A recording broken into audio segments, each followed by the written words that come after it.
पाकिस्तान के सेना प्रमुख जनरल असीम मुनीर ने हाल ही में अपनी अमेरिकी यात्रा के दौरान परमाणु युद्ध की धमकी दी थी। पाकिस्तानी समुदाय को संबोधित करते हुए मुनीर ने कहा था कि उनके देश पर खतरा आने पर वो परमाणु युद्ध भी कर सकते हैं। दूसरी तरफ पाकिस्तान के पूर्व विदेश मंत्री बिलावल भुट्टो ने भारत को गीदड़ भभकी देते हुए कहा कि अगर सिंधु नदी समझौते को बहाल नहीं किया गया तो अंजाम बुरा होगा। अब बीजेपी नेता मिथुन चक्रवर्ती ने बिलावल को उन्हीं की भाषा में जवाब दिया है। मिथुन चक्रवर्ती ने कहा कि अगर ऐसी बातें करते रहेंगे और हमारी खोपड़ी सनक गई फिर एक के बाद एक ब्रह्मोस चलेगा। सर, मैं कभी पाकिस्तान के अवाम के अगेंस्ट में हमारा कुछ कहना नहीं है कि पाकिस्तान के अवाम जो है वो युद्ध नहीं चाहते हैं, अच्छे लोग हैं सब। लेकिन अगर ऐसी बातें करते रहेंगे तो फिर खोपड़ी सनक गई तो फिर दूसरा हो जाएगा ना। फिर एक ब्रह्मोस चला तो दूसरा ब्रह्मोस चलेगा। और अगर कुछ नहीं हुआ तो हम लोगों ने सोचा एक डैम बनाएंगे और 140 करोड़ आदमी उधर पेशाब करेगा, फिर डैम खोल देगा, कोई गोली नहीं चलेगी, सुनामी आ जाएगा। न्यूक्लियर हमले का भी थ्रेट कर रहे हैं। दरअसल बिलावल भुट्टो ने सिंध सरकार के कल्चरल डिपार्टमेंट की ओर से आयोजित एक कार्यक्रम में भारत पर पाकिस्तान पर हमला करने का आरोप लगाया। उन्होंने कहा कि हर पाकिस्तानी युद्ध के लिए तैयार है। बिलावल ने कहा था कि पाकिस्तान ने इस युद्ध को शुरू नहीं किया था।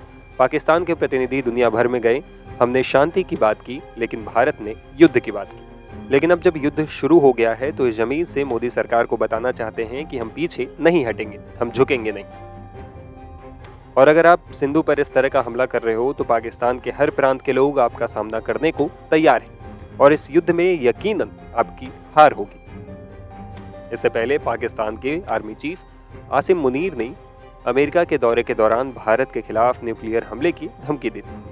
मुनीर ने धमकी भरे लहजे में कहा था कि अगर हम पर संकट आया तो हम आधी दुनिया को अपने साथ लेकर गर्त में जाएंगे। आसिम मुनीर साहब सटिया गए, आसिम मुनीर पगला गया। ठीक है साहब, जो मार पड़ी है ऑपरेशन सिंदूर में उसको वो छुपा के नाटक कर रहे हैं। ठीक है, अच्छी तरह छुपा के नाटक कर रहे हैं। एक चीज़ जो ऑपरेशन सिंदूर के बाद के बारे में बहुत ज़्यादा दुनिया नहीं समझ पाई है, वो पता क्या है? भारत ने थर्ड न्यूक्लियर एज शुरू की है। दो मॉडरेटली आर्म्ड न्यूक्लियर पावर्स अगर आपस में भिड़े, शरेआम लड़ाई हो, तो क्या रिजल्ट है ऑपरेशन सिंदूर का? हमारी इंटीग्रेटेड एयर डिफेंस की वजह से उसके मिसाइल, न्यूक्लियर आर्म्ड मिसाइल और नॉर्मल मिसाइल नहीं आ सकते भारत पे।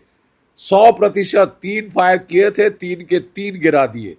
कोई 1200 के करीब ड्रोन फायर किए थे, 90% मार गिराए। ठीक है साहब, हमारी जो न्यूक्लियर जो अम्ब्रेला है, जो air defence, integrated air defence umbrella है, वो तकरीबन लीक प्रूफ है।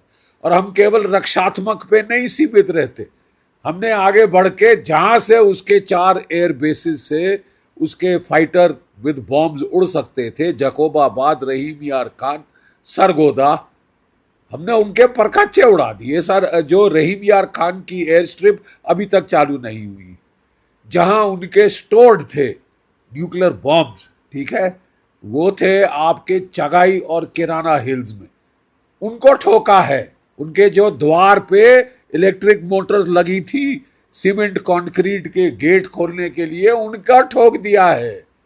वहां से न्यूक्लियर बॉम्ब निकालना, झूठ मत बोलो, असंभव हो गया है, क्योंकि वहां न्यूक्लियर रेडिएशन कंटामिनेशन है। ठीक है साहब, ये बकवास कर रहा है, ये गीदड़ भभकी दे रहा है। और अब वक्त आ गया है, मैं आपके दूसरे सवाल का भी जवाब दे दूं। जैसे कि उपेंद्र द्विवेदी साहब, हमारे आर्मी चीफ साहब ने बिल्कुल सही कहा है, अब वक्त आ गया है कि इनको आड़े हाथ लिया जाए, वंस एंड फॉर ऑल। वही समीकरण हो रहा है जो 1971 में था। ठीक है, और तब भी हमने हिम्मत मर्द किया था और मदद खुदा आई थी। ठीक है, और 2 टुकड़े हो गए थे पाकिस्तान के।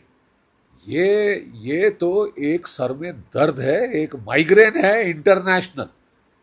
इसको अब खत्म, खलास करना होगा।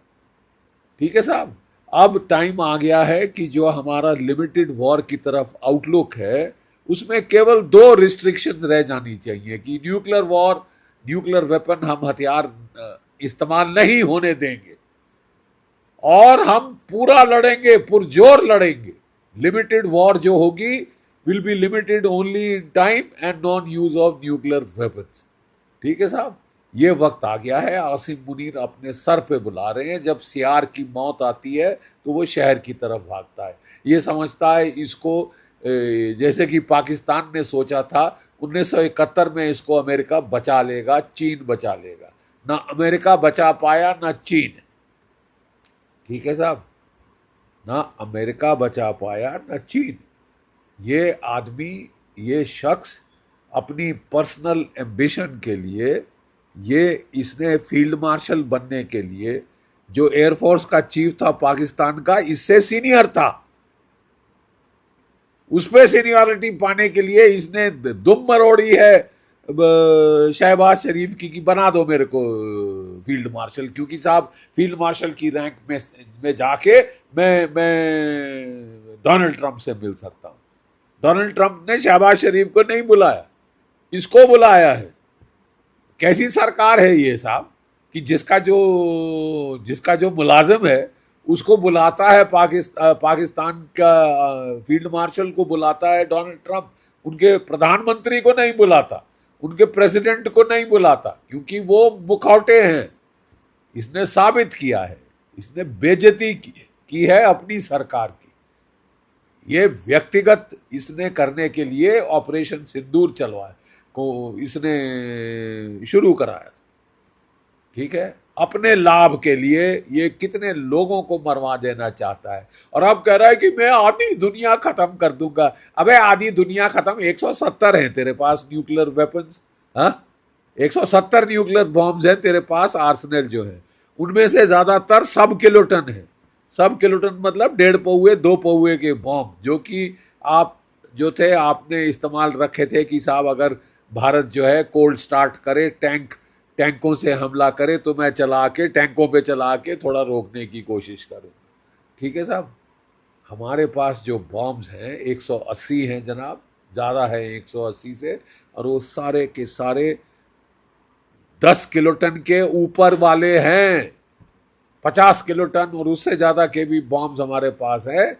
अगर न्यूक्लियर युद्ध हुआ, एक चीज गिठान बांध ले मुल्ला मुनीर, एक चीज गिठान बांध ले, पाकिस्तान नहीं बचेगा।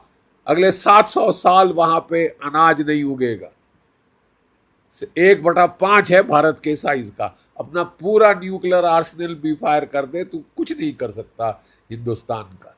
ठीक है, हम अपना पूरा न्यूक्लियर आर्सेनल तेरे पे फायर कर दे, तेरे तो पर खच्चे उड़ जाएंगे और हमें न्यूक्लियर आर्सेनल की जरूरत नहीं पड़ेगी। हमारे ब्रह्मोस काफी हैं तेरे लिए। समझ गया? मदीना 2.0 मुनीर, समझ गया? तेरे लिए हमारे ब्रह्मोस और स्पाइस मिसाइल्स, क्रूज मिसाइल्स काफी हैं। तेरा न्यूक्लियर कमांड पोस्ट उड़ गया है। डोनाल्ड ट्रंप साहब को मर्चें इतनी लग रही हैं क्योंकि उन्होंने जो पैसा लगाया था नूर खान के अंडरग्राउंड कमांड पोस्ट पे, उसके पर खच्चे उड़ गए। जो कि उन्होंने ड्रोन कमांड पोस्ट मुरीद के एयरबेस में बनाया था, उसके पर खच्चे उड़ गए। इनके जो कोई 8 से ज्यादा तो F-16 फाइटर जमीन पे ध्वस्त हो गए। इनके जैसे हमारे एयर चीफ साहब ने साफ बता दिया है, 5 जेट फाइटर नॉकआउट किए हैं हमारे S-400 ने, और एक बड़ा जहाज या तो AEW या एलिंट एयरक्राफ्ट, ये 300 किलोमीटर की ज्यादा रेंज पे ठोक दिया। तू बात क्या कर रहा है? तू ये मुंह मसूर की दाल, तू बच गया है, नहीं तो तेरे पे आया था अगला ब्रह्मोस। ठीक है, मरियम कमांड पोस्ट में घुस के बच रहा था, फैमिली को अमेरिका भेज दिया था। तू अमेरिका में घर बनवा ले, वहीं पे रह, वही वो भी तेरे लिए शायद सेफ नहीं होगा। आसिम मुनीर, मुल्ला मुनीर,